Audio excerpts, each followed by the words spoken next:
sus Biblias, su mochila. Muy bien, estamos hablando del carácter. Tuve que tirar 2 o 3 de mis bosquejos iniciales para hoy, porque no sabía por dónde abordar la cualidad de carácter que vamos a atender hoy. Ya Carlos nos dio un adelanto de lo loco que estoy, fue muy amable al decirlo de esa forma. En esos ayeres del 2003, 2004 que estamos hablando. Fue ya 2008, 2007 tu llegada, Memo, ¿no? Más o menos. 2005, justo 2005, pero ya que se juntaron en UPIXA y todo ese proceso académico, sigo siendo demasiado loco. Lo habló bien Charlie, ahorita van a entender por qué. Hablaba con él, va justo en la semana al respecto y ella mencionó la palabra robot. Tienen muchas estas palabras, ¿verdad? Loco, robot. Y ahorita vamos a entender por qué. Pero quiero que vean en su hoja algo que hemos estado atendiendo y hemos dado varias definiciones. ¿Recuerdan? Hace 8 días hablamos de la definición de carácter, o hace 15. Dijimos que el carácter es la motivación interna para hacer lo correcto todo el tiempo. Y hace 8 días estábamos hablando de otra definición de carácter que decía que carácter es lo que necesitamos para enfrentar situaciones difíciles. Y normalmente nos quedamos con eso, pero no utilizamos el carácter para cuando nadie nos ve. Y carácter es lo que somos cuando nadie nos ve. Y decía, bajo las más altas normas de comportamiento. Hoy quiero que tratemos esta tercera definición de carácter. Ahí en sus hojas hasta arriba, la serie se llama Desarrollando el carácter de Cristo. Tuvimos una serie en noviembre, diciembre, 26 de noviembre, 3 y 10 de diciembre, que se llamó Desarrollando el carácter. Solamente hasta ahí. El carácter de cada uno personalmente.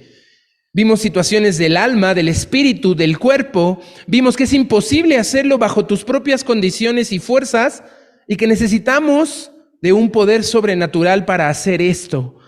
En esta serie de mensajes pastorales del 2024 hemos avanzado con varias cualidades. Y quiero que antes de entrar a las cualidades, hablemos de el carácter. Dice ahí en la definición que tienen todos en sus manos para que puedan recortar esta definición y pegarla en su cuaderno. Si están trayendo cuaderno, notas, pluma y están haciendo un ejercicio adicional de solo escuchar, es mucho mejor. Esto lo hacemos en la universidad, en el trabajo, en los cursos. Tomamos notas, tomamos referencias, tomamos apuntes. Esto nos va a ayudar a este tema tan delicado que tiene que ver con lo que somos. El carácter se compone de las cualidades estables y distintivas. En ese primer renglón quiero que nos detengamos un poco. Son cualidades estables. Esto quiere decir que no varían, que no cambian, que no son opcionales. Las cualidades de las que estamos hablando son universales. No te puedo decir que son obligatorias, pero sin ellas va a faltarte mucho de lo que significa la vida. Sin ellas no vas a poder lograr lo que se llama éxito. Y hay 2 clases de éxito. El éxito que se ve en donde hay mucho dinero, mucho profesionalismo, mucho de cosas que son temporales y que no te vas a poder llevar de aquí, porque sin nada vinimos y sin nada nos vamos a ir. Pero el verdadero éxito de lo que hemos estado hablando se mide por las relaciones que tenemos. ¿Cómo están nuestras relaciones?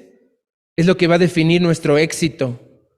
¿Cuántas relaciones y cómo las llevamos a cabo? ¿Cómo nos desenvolvemos en ellas? Relaciones familiares, relaciones laborales, relaciones escolares, relaciones gubernamentales, como ciudadanos y como gobierno, en toda esta época electoral que empieza. Cómo nos relacionamos con los demás es la clave del éxito. Pero no vamos a podernos relacionar con los demás si no tenemos carácter. Y el carácter se compone, el carácter es un gran Lego que tienes que armar milimétricamente e ir insertando cada pieza con cualidades estables y la siguiente palabra es distintivas. Son distintas unas de otras, pero también van a darte una forma distinta de vivir, una forma distinta de actuar, una forma distinta de pensar. Y vean el segundo renglón de la definición de carácter. que están firmemente fundadas en la vida de una persona. Tú como persona, tú como nefesh, que decíamos la semana pasada que significa alma, tú como un ser humano que tienes la misma oportunidad que cualquiera, que giras alrededor de tu propio eje en este planeta por 24 horas y 365 días alrededor del Sol, estás encapsulado, estás limitado, estás llamado a esto que se dice persona y se debe fundar en tu vida firmemente. Es el cimiento de lo que vas a construir después. Si no estás cimentando bien tu carácter, si no estás construyendo un carácter, no vas a poder construir relaciones.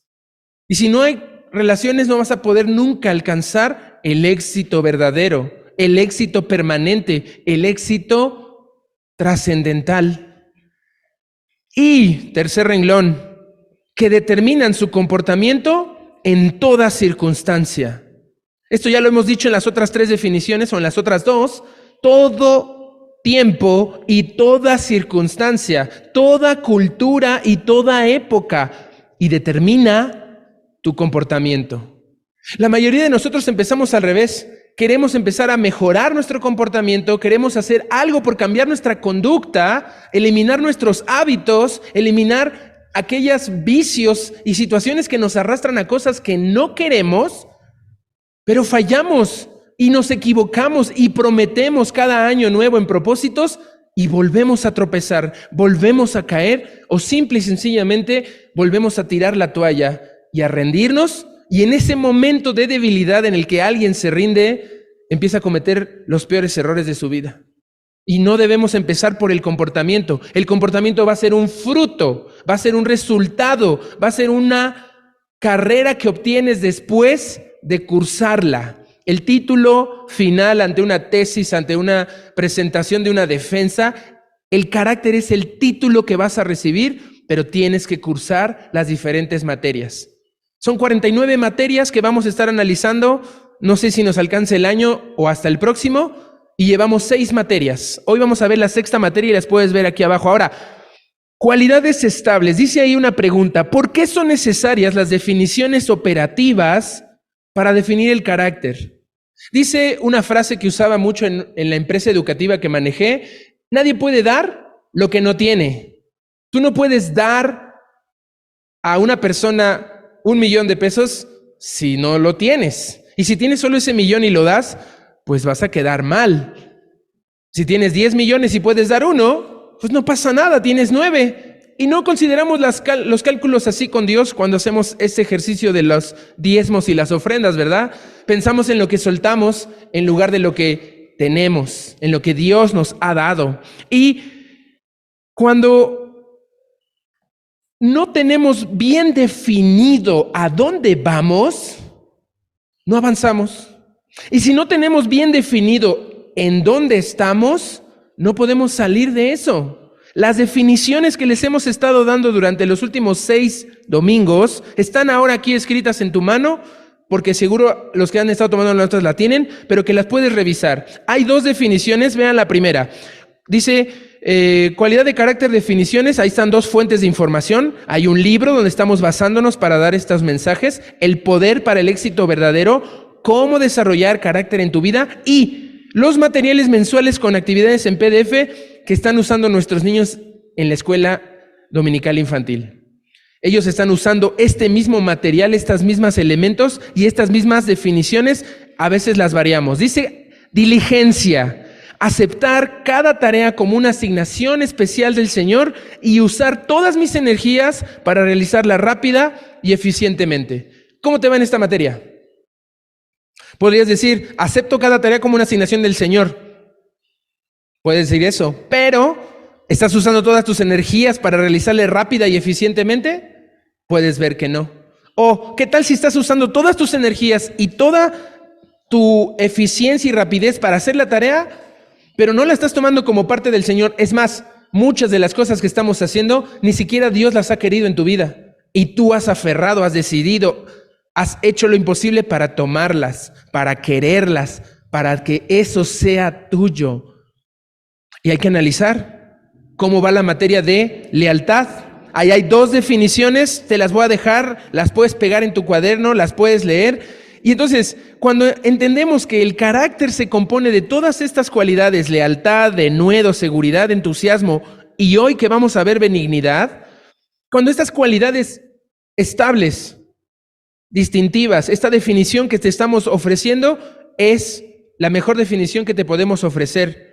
Cuando tú empiezas a fundar tu vida firmemente en esto, en lo que está escrito, no en lo que se lleva el viento, cuando lo tienes por escrito, puedes hacer que tu vida empiece a ser determinada por estas cualidades y que tu comportamiento cambie. Y si cambia tu comportamiento, cambia tu conducta. Y eso te va a beneficiar y a los tuyos, a los que más amas, en toda circunstancia y en todo el tiempo.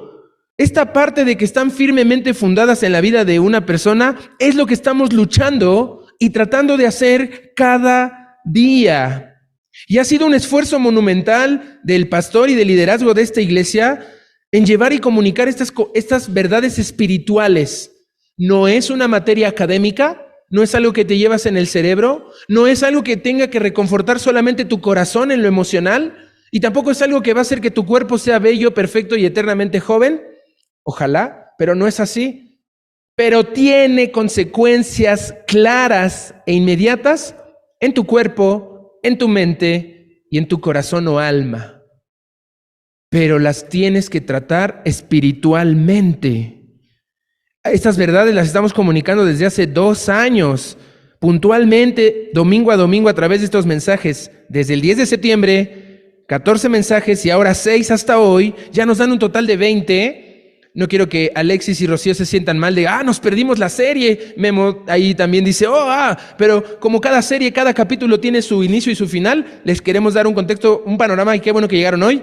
Esta hoja no la habíamos recibido hasta hoy. Así que vamos a avanzar y vamos a comunicar, pero ¿cómo va a llegar esto a tu vida?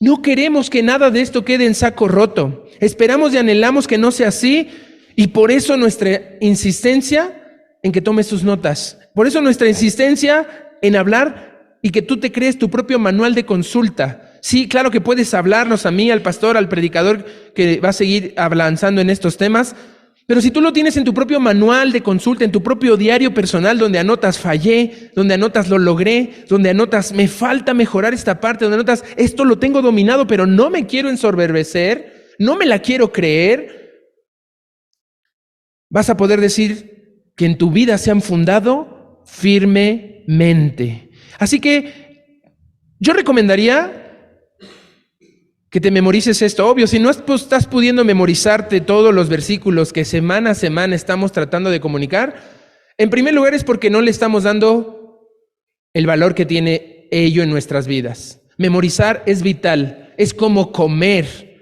Como comer al cuerpo, memorizar es como al espíritu. Si no alimentas a tu espíritu memorizando las escrituras, te va a costar mucho trabajo tener cómo defenderte, cómo enfrentar la vida. Memoriza los versículos, pero luego te recomendaría memorizar cada una de estas definiciones de carácter. Pégalas en tu cuarto, ponlas en tu cartera, ponlas de fondo de celular, ponlas en las redes sociales, túrnatelas, vamos a ir juntando más cualidades de carácter, o crea un espacio en tu hogar, algunos les llaman cuarto de guerra, en tu habitación, en tu oficina. Yo le recomendé a los más jóvenes que hagan un collage en el techo y empiecen a ponerle, y cada que se acuesten, vean una definición de carácter. O una pared entera donde las empieces a poner, donde las empieces a hacer presentes en tu vida. Y la puedes poner ahí en tu cuaderno donde va, en cada mensaje que hemos dado, o abre una nueva hoja donde te puedas detener a reflexionar, hacer un alto y repasar cómo has estado avanzando en esto, porque podemos llegar a la cualidad número 49 y que no pase nada en nuestras vidas. Trata de en esa nueva hoja recortar estas una por una y circular, marcar, subrayar lo que te parezca, lo que nos parezca más valioso. Sacar los puntos en los cuales estás fallando todavía y sacar aquellos en los que estás resultando victorioso, pero sin evitando perder el rumbo. ¿Ok? Voy a leer las definiciones de hoy que están hasta abajo. El mensaje de hoy se llama Toque suave que engrandece benignidad. La cita es 1 Tesalonicenses 2:7 y dice así la primera definición. Voy a leer la del lado derecho, la segunda. Mostrar interés y cuidado personal para satisfacer las necesidades de otros. Esta frase la tienen los más pequeños en sus hojas, es la que se llevan a casa, pero hay una mucho más desarrollada en la parte de la columna de la parte izquierda. Dice, es ayudar a otros durante sus tiempos de debilidad para que puedan desarrollar todo su potencial en el Señor. El Señor es el Creador, el Señor es el Salvador del mundo. Así que vamos a orar para iniciar. Y les quiero decir eso, no me voy a pegar a ninguno de los libretos que preparé. Voy a ir avanzando conforme el tiempo y la Biblia nos dé, y hasta donde lleguemos vamos a tratar de aprovechar lo necesario. Justo hoy estaba decidiendo si de Tin Marín, de Dopingüe, entre las 3 opciones que traigo, y quiero hacer algo mejor nuevo. Algo que sea útil para los de casa, pero sea útil para nuestras visitas. Que Alexis y Rocío saquen todo este provecho, que hasta Memo pueda ser bendecido con ello. Tengo mis notas y voy a ver qué se arma, pero necesito que oremos. Vamos a orar. Señor, abre nuestro corazón, enfoca nuestra mente y permítenos recibir tu palabra. Sea lo que sea que tenga que decirnos hoy tu palabra, ayúdanos a aceptarlo como tu voz. No como el intermediario y el mensajero aquí que está adelante, sino como lo que tú quieres tratar con nuestra vida en cada uno en lo personal. Te pido, Señor, porque nos des esa apertura, me la des a mí, Señor, cuando tengo problemas con esta cualidad de carácter, y que me ayudes no a comunicar toda mi deficiencia y mi mal comportamiento en esto, sino solamente lo que tú nos recomiendas en amor, en ternura y en palabras suaves. Te lo pido en el nombre de tu Hijo Jesús. Amén. Muy bien, 2 veces solicité que se me quitara esta carga, que pasara de mí esta copa, porque como bien me definía Carlos, soy muy loco. No te puedo decir que la benignidad sea algo que me caracterice, es algo en lo que soy reprobado, en lo que suelo fallar y sigo fallando una y otra vez. Pero reconocerlo así es como mi pastor me dijo, vas. Qué bueno que lo entiendes, qué bueno que lo ves, no te vas a salvar. Cualquier renuncia que quieras hacer, vas a tener que pasar por la burocracia, el papeleo. Y dije, uy, qué flojera, entonces me paro enfrente y hablamos de ello. Así que tenemos que hablar algo serio con la benignidad. La benignidad, el material nos habla acerca de mucho de palabras, pero en las definiciones habla de acciones, pero tienen que ir juntas. No puedes actuar sin elementos claros en tu lengua. Y cuando estamos estudiando el libro de Santiago, cada vez ese libro pega más hondo, se clava más profundo en nuestros corazones, y es la intención de llevar este material en la otra sección que hacemos aquí. Pero las palabras son poderosas, son muy importantes, y fallar en ellas, dice Santiago, es fallar en todo lo demás. Si no puedes refrenar tu lengua, no vas a poder refrenar tus deseos. Si no puedes refrenar tu lengua, no puedes refrenar tus impulsos. Si no puedes refrenar tu lengua, no vas a refrenar nada en tu vida. Todo se va a apoderar de ti poco a poco, y gradualmente vamos a vivir como unos esclavos de eso que tanto odiamos, de eso que tanto nunca deseamos, de eso de lo que queríamos no caer, y venimos repitiendo patrones. Es importante nuestras palabras. Tenemos que entender que la Biblia habla en Santiago principalmente de ser tardos para hablar y prontos para oír. En las ilustraciones más básicas que encontramos, Dios nos dio por eso 2 oídos para escuchar el doble de lo que hablamos con una sola boca. Y tenemos que cuidarnos de ello. Cuando tú cuidadosamente eliges y pronuncias tus palabras, y no solamente lo que estás diciendo, porque el diccionario lo dice, porque somos muy elocuentes o llenos de vocabulario, también hay que escoger el tono correcto, un tono suave, un tono distinto al que estamos acostumbrados y al que nos dejamos llevar, es un toque que engrandece, es un toque que marca la diferencia. Una palabra agradable promueve sanidad. Una palabra desagradable enferma, contamina al que la dice y al que la escucha. Una palabra sin sensibilidad destruye todo lo que se ha construido en años. Una palabra que no es considerada, que le gana al cerebro y que le gana al alma y sobre todo al espíritu, es destrucción, es muerte, es fuego que consume. Tenemos que cuidar nuestras palabras. La próxima vez que tú te sientas tentado a hablar, piénsalo, detente. Y si todavía crees que puedes levantar la voz, cállate el doble. Si todavía crees que puedes llegar a exigir o a criticar de forma dura, áspera e insensible, recuerda que Dios no quiere eso para tu vida. Él quiere que nuestra lengua sea bendita, que diga bien y no se convierta en una fuente de maldición. Que tu lengua sea maldita, es decir, que maldice, que mal cuenta, que mal se expresa. Dios quiere hacer de nuestra lengua una fuente de bendición y de vida para los demás. Ahora bien, la benignidad, que tienes ahí la definición bien clara, es mostrar interés y cuidado personal para satisfacer las necesidades de otros. Sí, tengo.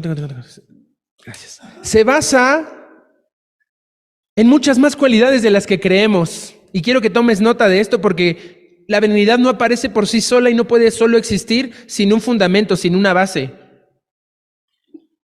La benignidad, en primer lugar, debe de basarse en la base más fuerte y poderosa de lo que estamos hablando. Cuando estamos hablando del video decía que cuando expresamos cada una de estas cualidades de carácter, todas ellas son una expresión práctica del amor genuino. Las palabras en rojo del video hablan de amor genuino. Así que la base, la primera cualidad es amor. Adelante hablaremos de amor cuando llegue su turno en el orden que hemos elegido para dar estas características de carácter. Primero va amor. Amor de Dios, no el amor del mundo, no el amor de familia, no el amor de matrimonio, no el amor que sentimos por, ay, cómo amo ese programa de televisión, uy, cómo amo esa comida tan deliciosa. En griego tenemos diferentes formas de hablar de ello. Cuando hablamos del tema matrimonial es la palabra eros. Cuando hablamos del tema familiar es la palabra filios. Y cuando hablamos del amor a los objetos, a las mascotas, a la piedra favorita o algún paisaje, es el amor estorges. Pero el amor bíblico para referirse a Dios es el amor ágape. Ágape es el amor de Dios. Y una persona primero tiene que experimentar el amor de Dios por sí mismo. Si yo te vengo a contar una historia, te preparo un mensaje que te anima, que te entusiasma, que te llena de algo, pero es solamente lo que yo logré cosechar, armar y darte, pero no es algo que tú experimentas por ti mismo, no es algo que tú has decidido y te has comprometido a buscar de la boca y de la mente del Señor en tu intimidad, en tu día a día, en tu caminar personal, íntimo y profundo con el Señor, va a ser como cualquier otro motivador. Va a ser como cualquier otro en la tele que te va a vender el agua bendita, el coso de las montañas, los artilugios que empiezan a las 2 de la mañana y hasta las 5 y están uno tras otro sorprendentemente vendiéndolo y teniendo clientela que los escucha. Tienes que tomar el amor de Dios por ti mismo. Tú, pon tu nombre ahí, tú, Misael, tienes que asumir el amor de Dios personalmente para después poder ser capaz de entender cómo Dios ama a los demás. Entonces, número 1 para llegar a la benignidad es el amor. Después del amor viene una cualidad que se llama alerta. Esto en la Biblia se llama estar en vela. El velador está alerta, no está ahí dormido en la caseta. Algunas sí, ¿verdad? Pero el buen velador debería de estar alerta en su trabajo, pendiente de los sonidos, de lo que pasa a su alrededor.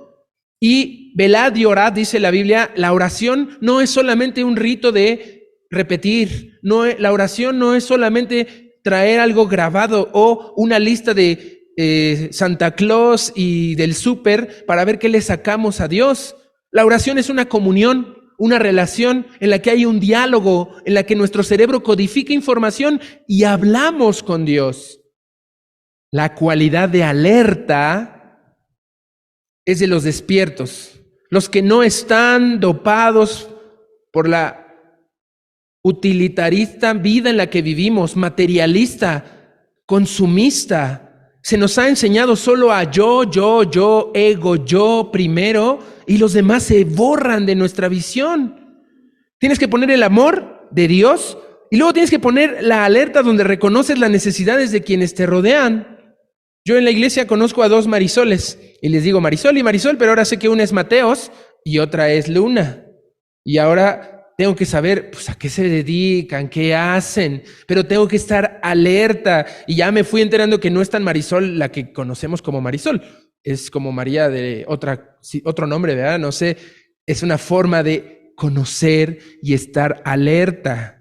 Ya tengo 3 Yolandas en mi mente en la iglesia, una nueva Yolanda que poco a poco se empieza a acercar leyendo su Biblia. Una Yolanda que viene con su hija de vez en cuando y falta a veces y no viene, pero una Yolanda que firme ya tenemos más aquí, desde un MHD, desde una cuestión virtual a una realidad. ¿Qué tan alerta estás? Si no tienes amor, si no tienes alerta, difícilmente vas a poder llegar a la benignidad. Y una vez que estás alerta, que tus sensores se han activado para ser sensible a las necesidades de los demás, necesitas sabiduría. Amor, alerta, sabiduría. Porque no somos sabios para elegir nuestras batallas. Porque no somos sabios para elegir a quién vamos a acabar ayudando. Nos hacemos los bueninos, los hacemos los bondadosines y queremos ser los salvadores de todo el mundo. San Martín de Porres me han dicho y se han cansado de decirme a mí. Es muy peyorativo y muy molesto que me lo digan, en todo caso y en todo momento de forma generalizada, pero tienen razón. A veces no somos sabios en la forma de ayudar, a veces no somos sabios en la forma de acercarnos, a veces no somos sabios al lidiar con la respuesta de las personas a las que ayudas y no son recíprocas, a las que ayudas y no son agradecidas, a las que ayudas y ya nunca más las vuelves a ver. Amor, alerta, sabiduría. Y una vez que ya tienes estas 3 que no hemos visto, que vamos a desarrollar próximamente, la sabiduría va a allanar el camino para poder ser compasivos. Amor, alerta, sabiduría, compasión. Y la compasión es muy difícil. Nuestro mundo cada vez es menos compasivo. Antes de ayudar a intervenir en algún suceso frente a nuestros ojos, sacamos el video para empezar a grabar y subirlo a las redes y viralizarlo.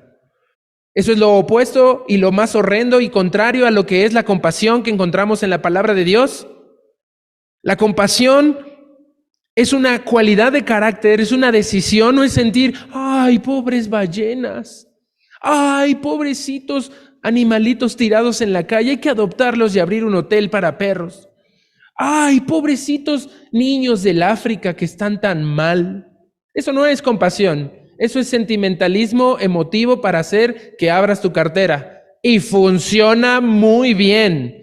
Miles de millones de dólares se mueven para ayudar a estas y otras causas que existen. Pero no es la compasión. ¿Qué es compasión? Rápido solamente se las puedo dar. La compasión nos capacita para manifestar empatía. Y discutí en la semana con una amiga exactamente eso de lo empático, que no es ponerte en los zapatos del otro, pero es la definición más básica que se dice, o es ponerse en la mirada del otro, pero nadie puede mirar como otro porque todos somos únicos y diferentes. Entonces, empatía ante lo que ya has experimentado tú. Las necesidades de los demás, pero vistas en tu propia persona. Cuando consideras al otro como tú mismo, todo cambia. Y cuando consideras al otro como superior a ti mismo, todo cambia. Y somos así. Sin compasión, sin sabiduría, sin alerta, sin amor, somos salvajes en nuestro trato. Es deplorable nuestro actuar. Somos indecentes, somos desordenados, somos implacables, sin misericordia. Y estamos mal, estamos muy mal. Una vez que tienes amor, una vez que tienes alerta, una vez que tienes sabiduría, una vez que tienes compasión, llega la benignidad. Puedes mostrar benignidad, que es el toque final que lleva a cabo el acto de compasión sabia por tu alerta y tu perspectiva amplia de los demás, en amor tierno y reflexivo. No el amor que consiente y malcría, el amor que reflexiona y transforma. Voy a seguir hablando de benignidad, pero antes tengo que hablar de lo que he caído, en donde he fallado. Y esto lo veo en mi vida reflejado en las páginas de la Biblia y por eso la tenemos aquí. La Biblia no es un manual religioso. La Biblia no son recetas y fórmulas donde compras un ticket y llegas a un lugar bonito, glorioso, donde te dan premios y todo es felicidad y color de rosa. La Biblia habla del ser más benigno que ha habitado este planeta. La Biblia trata de Jesús. Y Jesús, el Hijo de Dios, es el ser más benigno y del que más podemos aprender esta cualidad. Pero en el camino vas a encontrar fotografías, como cuando abres un álbum familiar, la Biblia es un álbum familiar, y ves al tío Jacinto, al tío Juanito, al tío Abraham, al tío Noé, al tío... Y lo ves como un familiar tuyo y lo tomas como lo que no hacemos en este mundo, ¿verdad? Dicen que nadie aprende en cabeza ajena. Pues la Biblia debería de ser esa forma de aprender en la vida de los demás, en la vida de otros. Y quiero que vayamos a Génesis capítulo 4. Dios crea el mundo. En el principio creó Dios los cielos y la tierra. La Biblia tampoco es un manual apologética para defender la existencia y comprobar que Dios existe. No es así. La Biblia narra cómo Dios se fue mostrando benigno al ser humano y cómo el hombre fue traicionando esa benignidad, esa bondad, esa clemencia, esa misericordia de parte de Dios. Y Dios crea todo lo que conoces, todo lo que ves, de una forma magnífica y gloriosa en los capítulos 1 y 2, y crea a los humanos. Y solo había 2 seres humanos en ese jardín, Adán y Eva. Ellos cometen el error de hacer justo lo contrario a lo que Dios dice, el error que hoy estamos todos tentados a cometer y que no tenemos por qué hacerlo. Y ellos pensaban que qué tanto tiene de malo que yo agarre de ese fruto. ¿Qué tanto es tantito? La serpiente llegó al huerto a decir, ¡hey! No hay que ser exagerados, no hay que ser anticuados, hay que dejar de ser legalistas y cuadrados. ¡Viva la libertad! ¡Viva el empoderamiento de tu autonomía! Que ningún patriarcado o sistema exógeno a tu vida, externo, indique y te marque qué hacer. Fluye, libérate. Y tenemos que tener cuidado porque esa voz de serpiente se ha colado fuertemente en toda nuestra humanidad, en las escuelas, en las familias, en nuestras congregaciones. Y Adán y Eva subestimaron el mal. Adán y Eva subestimaron la voz de Dios y Adán y Eva se subestimaron a sí mismos diciendo, ¿qué tanto es tantito? No pasa nada, pero las consecuencias se manifestaron de forma dolorosa y terrible, sí en sus vidas, sí en su dolor, sí en lo que perdieron, pero más en sus hijos. En sus propios hijos vieron la maldad como ningún padre desearía verla nunca en la vida. Caín y Abel se llama el capítulo 4 en la Biblia. Adán y Eva tienen 2 hijos, y estos 2 hijos son 2 formas de ver a la humanidad. Uno, en su propio esfuerzo, en su propia decisión, en su propia autonomía, consentido por sus papás, creyendo que era el ungido y el Mesías que iba a regresarnos al Edén, comenzó a generar un carácter opuesto a Dios. Lo vamos a leer y dice ahí: conoció Adán a su mujer, la cual concibió, dio a luz a Caín, y dijo: por voluntad de Jehová he adquirido varón. Esto significa el bueno. A Eva le pone al niño, este nos va a rescatar de lo mal que ya estamos. Después dio a luz a su hermano Abel. Y no dijo nada la mamá, ¿verdad? Porque Abel significa, pues, ¿para qué? Si ya llegó Caín, ¿para qué llega Abel? Abel significa, pues, ¿para qué? Y Abel fue pastor de ovejas, y Caín fue labrador de la tierra. Y aconteció andando el tiempo que Caín trajo del fruto de la tierra una ofrenda a Jehová, y Abel trajo también de los primogénitos de sus ovejas, de lo más gordo de ellas, y miró Jehová con agrado a Abel y a su ofrenda, pero no miró con agrado a Caín y la ofrenda suya, y se ensañó Caín en gran manera y decayó su semblante. 2 propuestas que parecen inocentes. ¿Qué tiene de malo sembrar la tierra? ¿Qué tiene de malo tener ovejas? Pero Dios había dado instrucciones. No tiene nada de malo lo que haces con tu trabajo, pero sí tiene que ver cómo traes tu ofrenda delante del Señor. Y no tiene que ver con la cantidad ni con la calidad de lo que traes. Tiene que ver con el corazón que da. Tiene que ver con la intención de tu pensamiento. Y tiene que ver con tu carácter. ¿Qué carácter tenía Caín? Un carácter que se enfadaba por todo, que explotaba de ira por lo que sea, y que se deprimía y se lamentaba y lloraba cuando algo no le resultaba bien. ¿Qué tenía Caín de carácter? Nada, al parecer. Entonces, Jehová, el Dios, le habla a Caín y le dice, versículo 6, ¿por qué te has enojado y por qué te has deprimido? Si bien hicieres, no serás enaltecido, y si no hicieres bien, cuidado, el pecado está a tu alrededor, está cerca. Con todo esto, tú puedes evitar ese deseo pecaminoso, y tú vas a dominar el pecado antes de que él te esclavice a ti. Te estoy traduciendo un poco lo que dice este pasaje.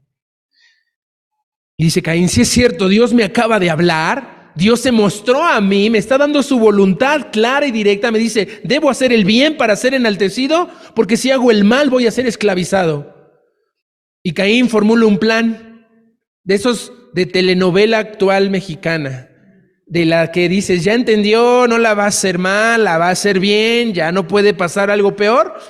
Versículo 8. Y dijo Caín a su hermano Abel, salgamos al campo, hermano, vamos a platicar tú y yo de cómo me enseñes a hacer que las ovejas sean sacrificadas a Dios. Y ya entendí que eso de las sembradíos no es lo mío. Vente, hermano, vamos.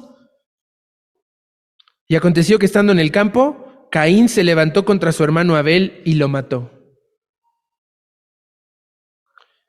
Y aquí es una muestra de la falta de benignidad de Caín. Sí, lo contrario a benignidad es maligno, pero nuestro material habla de otra cosa que con los niños estamos haciendo. Vean lo que dice Jehová. ¿Dónde está Abel, tu hermano? Dios no está acusando, Dios no está persiguiendo, Dios no está viniendo a aguarle la fiesta a nadie. Dios está haciendo una pregunta. Dios siempre va a ir por el diálogo. Jamás Él se va a imponer en tu vida.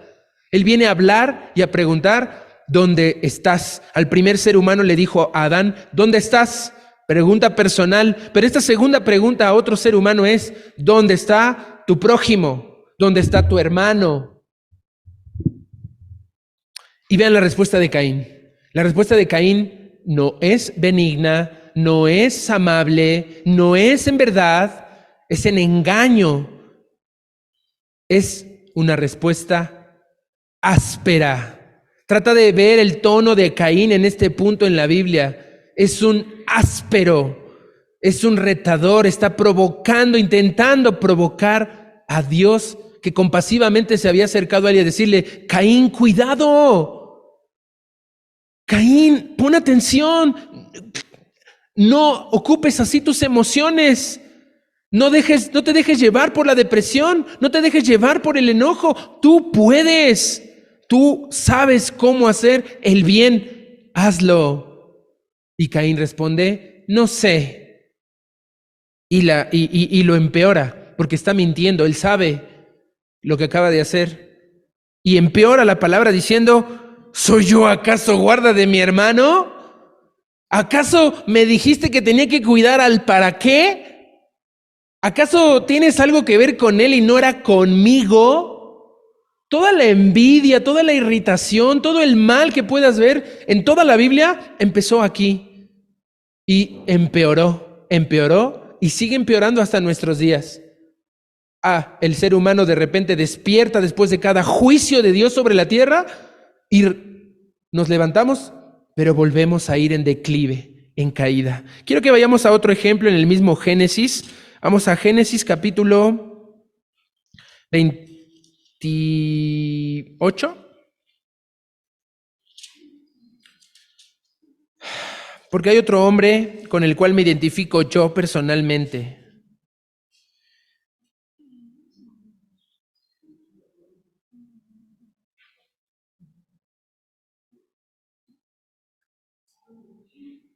Es el 31, perdón.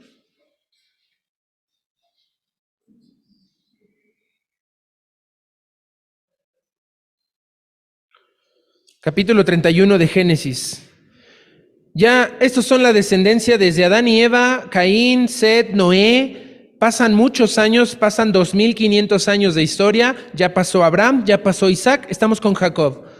Jacob significa usurpador. Él desde el vientre peleaba con su hermano Esaú y en el vientre peleaban por ver quién salía primero y sale Esaú primero, pero el hermano sale agarrándole el talón antes de que se me escape, se aferra a él y sale pegados. Son otra historia de dos hermanos. Al final Esaú, otra vez, pero ahora otra vez el primogénito intenta matar al hermano menor. Jacob sale huyendo, escapa de su hermano porque su hermano está enojado, ha sido engañado, le robó la primogenitura por un plato de lentejas. Se disfrazó Jacob, consejo de su mamá, mientras el papá consentía al fuerte, poderoso Esaú, la mamá consentía y trataba de otra forma a Jacob. Jacob se disfraza, engaña a su propio padre ciego, anciano, se pone pelo en el cuello, debe ser cómico verlo disfrazado a Jacob, roba la bendición y Esaú determina matarlo, perseguirlo hasta la muerte. Jacob escapa, huye lejos, se pierde de su familia, de su herencia, de todo lo que él planeó, todo le salió en contra. Y va a vivir lejos con otros familiares donde Dios había ordenado que se debían de casar así. Y se casa Jacob. Bueno, no se casa porque él quiere a Lea, la guapa. Pero ahí las tradiciones decían que la primera que debía salir era la mayor, Raquel, la de ojos bonitos. Y pues el papá, Jacob se le empieza a darle cucharadas de su propio chocolate. Jacob dice, quiero a Lea, trabaja 7 años. Los trabaja y dice, listo para mi esposa, y le dan a la otra. Es el colmo del músico. En lugar de darle la menor, le dieron la mayor. Y salió terrible ese asunto. Pues dice, no importa, ya tengo a Lea, quiero a Raquel. Otros 7 años. Y otros 7 y le dan. Y estas dos tenían 2 esclavas, Bilha y Silpa, y pues también dicen, empiezan a pelear por los hijos. Familias disfuncionales. Si crees que tu familia es disfuncional, las de la Biblia son el ejemplo y tienes que leerlas. Porque una no tiene hijos, la otra sí, entonces la otra que no tiene hijos dice, oye, tengo mi esclava, el abuelo Abraham hizo eso, acuérdate, la abuela Sara no podía tener hijos y agarraron a Agar y tuvo un hijo, sí se vale. Dios había dicho que no, pero esta familia hizo lo que quiso y se empezaron a pelear por hijos. Una llevaba 4, luego salió 2 de una esclava, luego la otra dijo, pues yo también doy mi esclava, ya van 6, yo tuve hijos de nuevo, ya van 8, de repente otra esclava tiene otro hijo, la 9, y la Raquel por fin tiene 2 hijos, pero en el segundo muere. Muere al tener el segundo hijo en su competencia inútil por demostrar quién valía más como mujer. Y bueno, ya Jacob está en medio de todo esto. Imagínense las pláticas en la mesa, ¿no? Con las 4 y con los 12 hijos. Ok, no lo imaginen. Ok, 31. Jacob tiene que salir huyendo ahora, pero de su suegro. Ya no soporta a su suegro. Y acuérdense que estamos hablando de relaciones. Se han hecho pedazos las relaciones, no hay éxito en la vida de estas personas y no debemos de burlarnos o decirnos y creernos mejores que ellos. No, debemos de ser compasivos y entender que podríamos estar haciendo lo mismo que están haciendo ellos. Jacob quiere huir del suegro, ya no sabe qué hacer, empieza a escapar y vean el versículo 2 del 31. Miraba también Jacob el semblante de Labán y veía que no era como él, como había sido antes. Ya Labán le tenía ganas, porque Jacob inteligentemente y deshonestamente se había quedado con el ganado, se había quedado con la riqueza, y ya competían las dos riquezas con su suegro, y estaba mal la cosa entre suegro y yerno. Y le dice Dios a Jacob en el versículo 3, Dios le dice a Jacob, regrésate a tu tierra, con tus padres y a tu parentela, y yo estaré contigo. Jacob agarra a sus mujeres, a sus hijos, les dice, oigan, ya su papá no nos ve igual. Las hijas también dicen, nuestro papá tampoco ya nos quiere, ya no nos ve igual, ya no estamos bien, vámonos. Y escapan. Se escapan. Y vean lo que dice adelante, bueno, en el 14 dice, no tenemos nada, 17, se levanta, se van, 19. ¡Qué familia! Porque en el 31, 19 dice, Labán había ido a trasquilar sus ovejas y Raquel, la hija, la guapa, hurtó los ídolos de su padre. No sé qué ocurría en esta familia, pero decían, Jacob y su Dios extraño, sí es el Dios de la Biblia, pero qué raro que engaña, roba, hurta, se lleva mal con todos, muy cristiano, muy de domingos, pero sabemos quién es. Y Raquel hace lo mismo, roba ídolos de su padre. Y Jacob engañó a Labán, no haciéndole saber que se iba, a escondidas, por la puerta de atrás, como le quieras llamar. Huyó pues con todo lo que tenía, se levantó, pasó un río, el Éufrates, y se dirigió al monte de Galad. Al tercer día fue dicho a Labán que Jacob había huido. Entonces el suegro Labán tomó a sus parientes, esto significa guerra, si ya vienen con parientes a tu casa, aguas, y fue tras Jacob camino de 7 días. O sea, 7 días persiguiéndolo. Ya llevaba 3 de ventaja y se tardó otros 4 en alcanzarlo. Pero aparece Dios de nuevo. Y este Labán puedes llamarle Misael. Vino Dios a Misael en sueños aquella noche y le dijo, guárdate de que no le hables mal a... Hay muchos nombres en ese momento ahí para mí. Descomedidamente. Dios le dice a Labán, relájate, no le hables mal a Jacob. Él es mi protegido, yo le pedí que saliera, no supo hacerlo bien, sé que te robó, sé que te engañó, sé que está huyendo de tu casa y es lo peor que te pudo hacer, pero tranquilo, tengo un plan para él. Relájate, Labán, no te apresures, no le hables ni siquiera mal. Labán dice, ok, alcanza pues Labán a Jacob. Este había fijado su tienda en el monte, Labán acampó con sus parientes del otro lado del monte y le dice Labán a Jacob, ¿qué has hecho? ¿Por qué me engañaste? No era ese tono. Ya le había advertido Dios, aguas, tranquilo, no llegues áspero, no llegues insensible. ¿Qué pasó, yernito? ¿Cómo que ahí nos faltaron el conejo por liebre? ¿Qué pasó? ¿Te trajiste a mis bebés, a mis chiquitas, como si fueran las sirvientas? Bueno, dice ahí, ¿te trajiste a mis hijas como prisioneras de guerra? Oye, querido yerno, amado de mi vida y de mi corazón, ¿por qué te escondes? ¿Por qué andas huyendo de tu casa? Esta es tu casa. Ay, recuerdo cosas con mis suegros también, ¿verdad, mi amor? Ella recuerda cosas con su suegra también, ¿verdad? Cosas que pasan y que si no has vivido, es porque no has vivido. No es cierto. Si no has vivido, gracias a Dios. Pero él le dice, y no me lo hiciste saber, ¿por qué me tenías que engañar? Platicamos, nos sentamos en la mesa. Ya sabes que yo siempre te hago caso, yerno. En todo lo que digas. Además, yo quería que me dijeras para despedirte con fiesta. Armarte tu despedida, mi yernito se va con mis hijas, te ponemos alegría, cantares, tambores, arpas. Ya me imagino la cara de Jacob. Sí, suegro, claro, sí.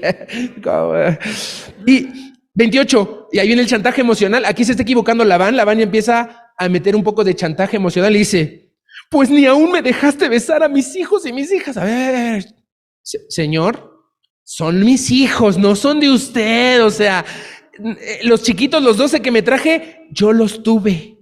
Y explicarle eso a los suegros es complicado, a los abuelos, ¿verdad? Y ya le dice, ahí se equivoca Labán, le dice, locamente has hecho. Y empieza a amenazar en el versículo 29, poder hay en mi mano para hacerte mal y pagarte, querido yerno. Pero, o más, el Dios de tu padre me habló anoche diciendo, guárdate que no le hables a Jacob descomedidamente. Y ya que te ibas porque tenías un deseo, ¿por qué me robas? ¡Oh!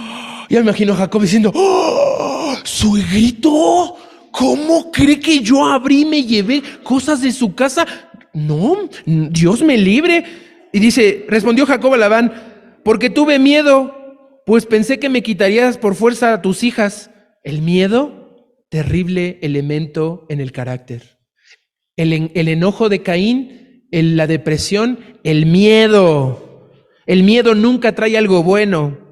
Pero Jacob se envalentona. En lugar de seguir con su disculpa tranquila de decir, sí, tenía miedo, sí, no sabía qué hacer, sí, la regué, se pone valiente en el 32 y dice, pero aquel en cuyo poder hallares tus dioses, mátalo. Ya sé que tienes el poder, vienes con tus parientes bien armados, bien bonitos. Si alguien tiene tus dioses, mátalo, que no viva. Porque delante de nuestros hermanos reconoce lo que yo tenga tuyo y llévatelo. Pero Jacob no sabía que su esposita había robado. Y están en un tema tremendo. Labán, ya no voy a seguir con la historia, está bueno de telenovela, les dije, léanlo, estúdienlo, eso es la Biblia de toda la semana. Yo me identifico con Labán porque Labán era un hombre que hablaba con Dios, que obedecía a Dios, pero que no le creía del todo. Al final, Labán discute, pelea, Dios libra a Jacob de este hombre que al final, aunque oía a Dios, aunque hablaba con Dios, aunque obedecía a Dios, no le creía a Dios y hacía su propia voluntad.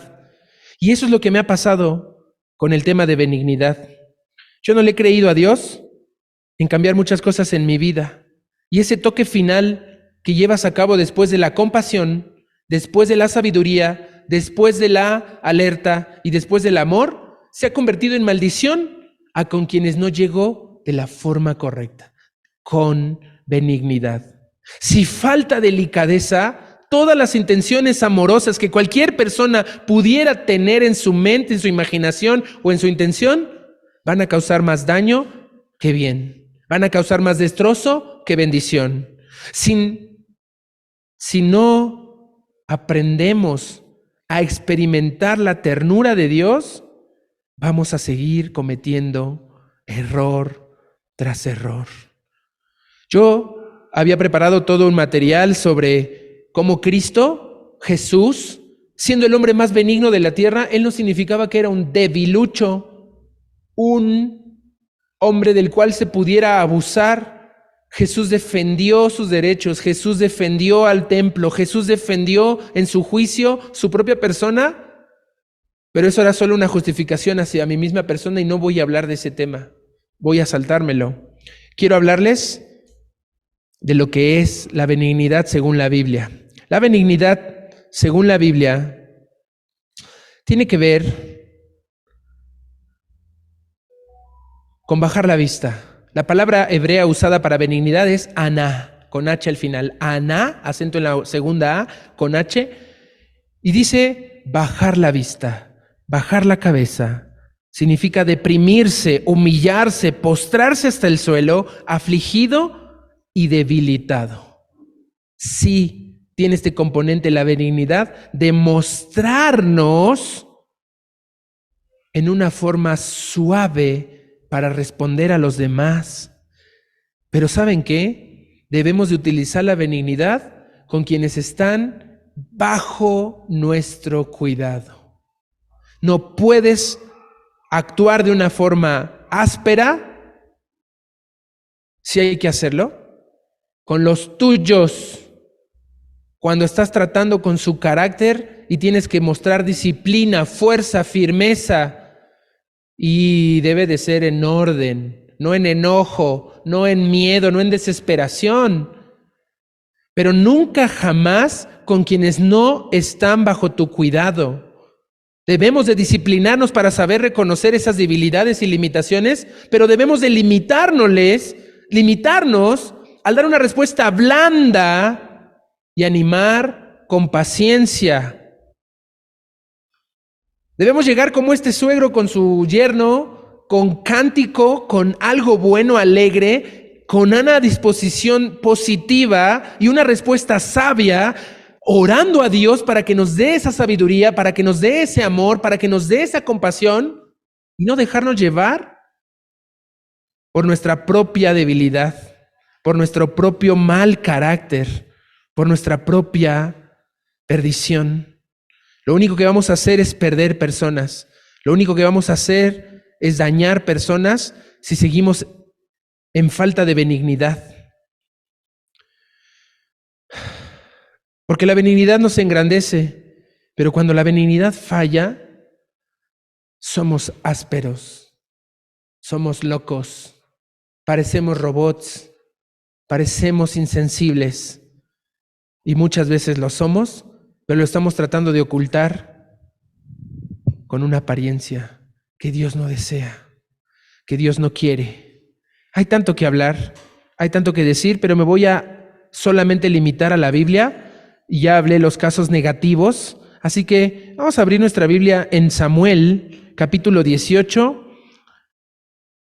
versículo 5. Otra familia disfuncional, pero que empezó a entender cómo Dios quería que actuaran los seres humanos. Es el caso de un padre que sabe que ha dado muy mal ejemplo, como el que yo he dado a mi familia, a mi comunidad, a mi congregación. Un padre que aunque tenía el corazón conforme a Dios, cometió muchos errores en su propia familia. Según de Samuel capítulo 18, versículo 5, nos habla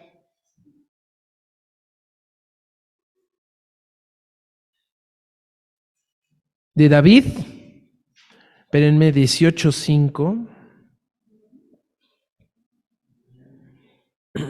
Espérenme, no, esta no es la cita, déjenme buscarla, creo que es... Y habló David, y el rey mandó a Joab y a Abisai y a Itaí. Déjenme darle una búsqueda.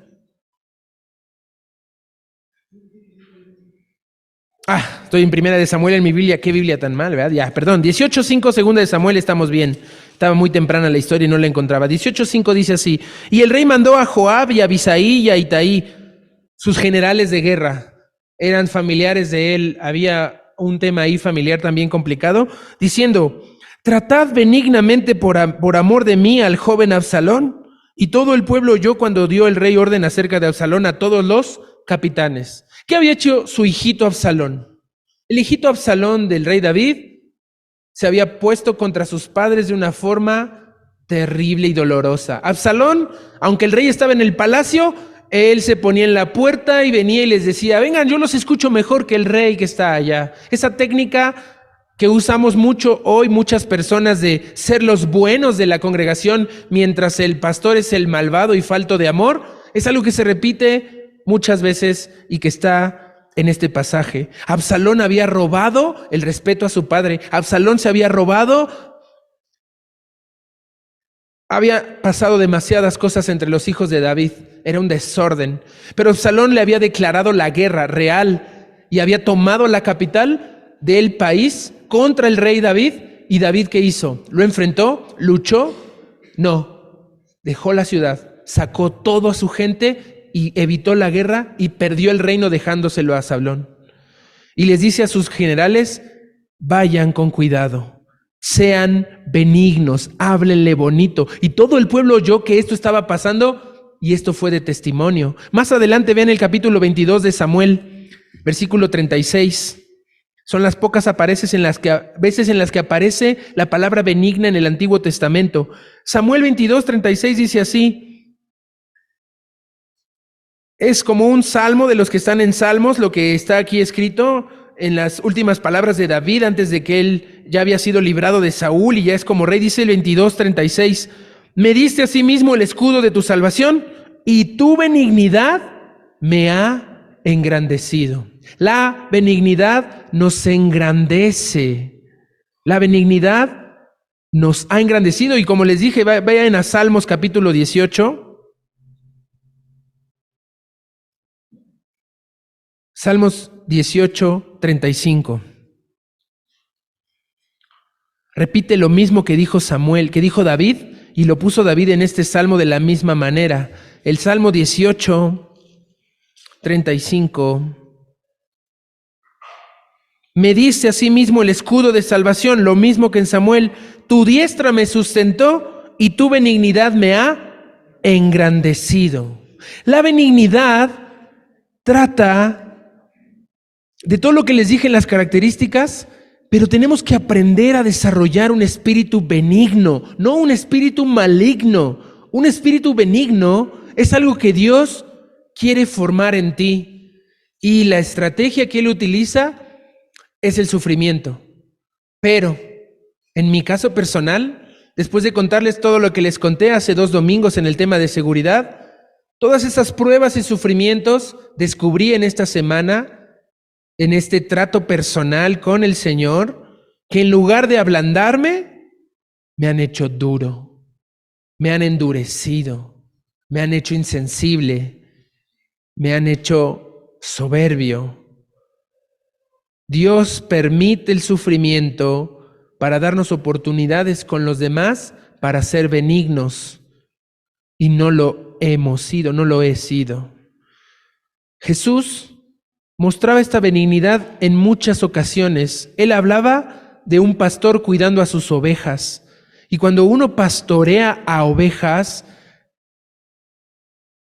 uno tiene que saber que las ovejas necesitan tiempo, que las ovejas necesitan escuchar bien la voz, el tono, la manera. Dice Isaías 40:11, como pastor apacentará su rebaño, en su brazo llevará los corderos y en su seno los llevará, pastoreará suavemente a las recién paridas. Pastorear suavemente significa cuidadosamente dar descanso, conducir de una forma amable, despacio y tranquila a un lugar de reposo, guiar a lugares de refrigerio, proteger, sostener, sustentar y habilitar a la oveja para seguir adelante por sí misma. El Señor Jesús se describió a sí mismo como el buen pastor que da la vida por sus ovejas. ¿Saben? Muchas veces hemos fallado en ese punto al tratar de sacar adelante nuestra propia agenda. En ausencia de amor, carecemos de benignidad. En ausencia de alerta, carecemos de oportunidades para ejercitar la benignidad. En ausencia de sabiduría, estropeamos la oportunidad de la benignidad. Y en ausencia de compasión, maltratamos a las personas que son objetos de nuestra benignidad.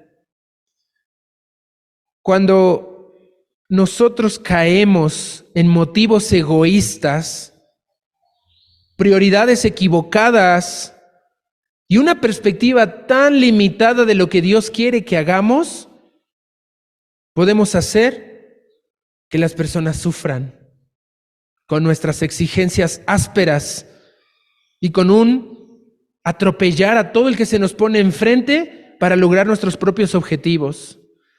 Debemos de tener cuidado si esta actitud se ha colado en nuestra vida, y más si no nos hemos percatado de ella.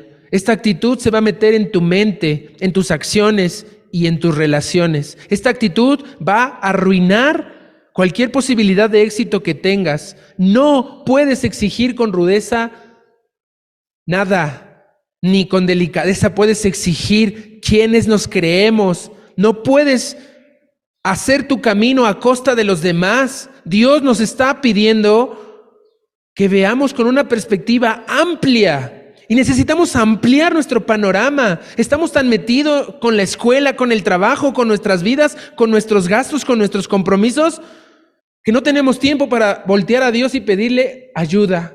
Y solamente Él nos puede ayudar a mirar más allá de nosotros mismos, a mirar lo mal que estamos, a mirar lo mal que hemos avanzado en nuestras relaciones, y que solamente Él puede sustituir ese corazón duro por un corazón sensible. Él puede sustituir esa aspereza por un cuidado tierno y amoroso. Quiero que vayamos a unos pasajes más, ya estoy sobre el tiempo, lo sé, y vamos a ir al Nuevo Testamento. En Oseas hay algo bien lindo, solamente se los voy a leer. Dice así, Oseas capítulo 2, versículo 19, y te desposaré conmigo para siempre, te desposaré conmigo en justicia, juicio, benignidad y misericordia. El Señor, a pesar de que su pueblo ha sido muy malo con Él, ha sido traidor, ha sido malo, Él lo compara con una esposa infiel, una mujer que ha cometido el error de huir en contra de la bondad del Señor, y el Señor le promete: te voy a recuperar para siempre. Y hay muchos pasajes. Sabemos que la benignidad también es un fruto del Espíritu: amor, gozo, paz, paciencia. Amor, gozo, paz, paciencia. Benignidad, diferente a bondad. Y Efesios nos pide que seamos benignos unos con otros, misericordiosos, perdonándonos. Pero quiero llegar a un pasaje clave. Santiago capítulo 3, versículo 17. Es algo que vamos a ver en próximas semanas. Solo voy a dejar como apertura para entender lo que Dios nos está llamando a hacer. Santiago capítulo 3, versículo 17. Después de hablarnos de la lengua, después de hablarnos de la religión vana, inútil y sin frutos, nos habla en el 3:17 de la sabiduría. Recuerden: amor, alerta, sabiduría, compasión y benignidad. Dice el 3:17, y se juntan las cualidades. 3:17, pero, déjame hablar de atrás, versículo 14. Pero si tenéis celos amargos y contiendas en vuestro corazón, no os jactáis ni mintáis contra la verdad, porque esta sabiduría no es la que desciende de lo alto, es una sabiduría terrenal, animal y diabólica. Porque donde hay celos y contención, ahí hay perturbación y toda obra perversa. Versículo 17. Pero la sabiduría de Dios, la sabiduría que es de lo alto, es primeramente pura. Después, pacífica, amable, benigna, llena de misericordia y de buenos frutos, sin incertidumbre ni hipocresía. Estoy lleno de incertidumbre, queridos hermanos y queridas visitas. La incertidumbre de no tener el control, la cual es una ilusión, y que las cosas salgan como uno planea, quiere y que se esfuerza, no nos deja enfrentar la incertidumbre. Queremos tener todo bajo control, y eso no es sabio, eso no es compasivo. Tú no giras a la misma velocidad que el otro, y el otro no necesita girar a tu velocidad para hacer lo que Dios le llamó a él. Y eso acaba en hipocresía, de las más duras, de las más escondidas y las más feas. No debemos de actuar así. Benignos y llenos de misericordia. Primera de Pedro 2:3 da una advertencia: si es que habéis gustado la benignidad del Señor.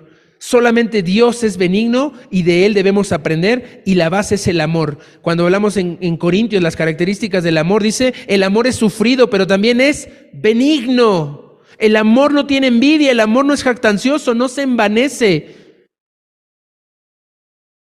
¿Cuánto nos falta en benignidad, mis queridos hermanos? ¿Cuánto nos falta en cambiar nuestro carácter? Y tenemos que hacerlo. Puedo seguir hablándoles 3 horas más de los malos ejemplos, de los buenos, pero necesitamos terminar para avanzar esta semana con esta materia pendiente. Es mi materia pendiente. Es algo que me ha dificultado mucho en mi vida y yo quiero cambiar. ¿Quieres hacerlo tú? Vamos a orar. Señor, perdónanos porque tenemos unas faltas graves en las materias pendientes que nos has mostrado. Perdónanos porque la benignidad tiene que notarse y he estado mostrando justamente lo contrario. Yo ya no quiero vivir así, Señor. Quiero tener todas estas cualidades. Quiero ser diligente a tu palabra para entender lo que significa tu amor en mi vida por mí mismo. Quiero ser leal a ti, Señor, para poder estar alerta a las necesidades de los demás que me pones enfrente. Quiero ser valiente, con denuedo, para asumir tu sabiduría y no lo que me enseñaron, me educaron o me contaron. Necesito, Señor, estar seguro en tu voluntad para poder ser compasivo con los demás y que todo mi entusiasmo, mi energía espiritual se aboque en ser benigno con los demás. Te pido, Señor, por favor, que me impida seguir tratando a los demás, queriéndolos someter, atropellándolos, sin darme cuenta de cómo soy. Necesito, Señor, que cambies mi mente para que pueda cambiar mi forma de pensar y de esa forma cambiar lo que hay en mi corazón y que mi lengua sea refrenada de palabras desagradables, de palabras ásperas, de palabras que lastiman y destruyen.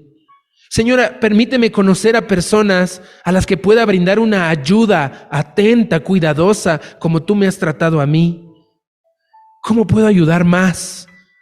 Estoy apresurándome siempre a reprenderlos a los demás en lugar de tenerles paciencia, de considerarme a mí mismo y proponerles una ayuda real y honesta. ¿Es mi corazón cada vez menos duro y más tierno para perdonar a los que me traicionan? ¿Para perdonar a los que me persiguen y me ofenden? Perdónanos, Señor, si siempre estamos sacando conclusiones precipitadas de los demás y no somos pacientes para escuchar antes de hablar. Ayúdame a que mi lengua sea fuente de bendición. No quiero más maldición que salga de mí. No quiero más que mi lengua diga malas cosas de los demás. Permite que mis palabras bendigan y den vida a los que me rodean. Te lo pido en el nombre de tu Hijo Jesús. Amén.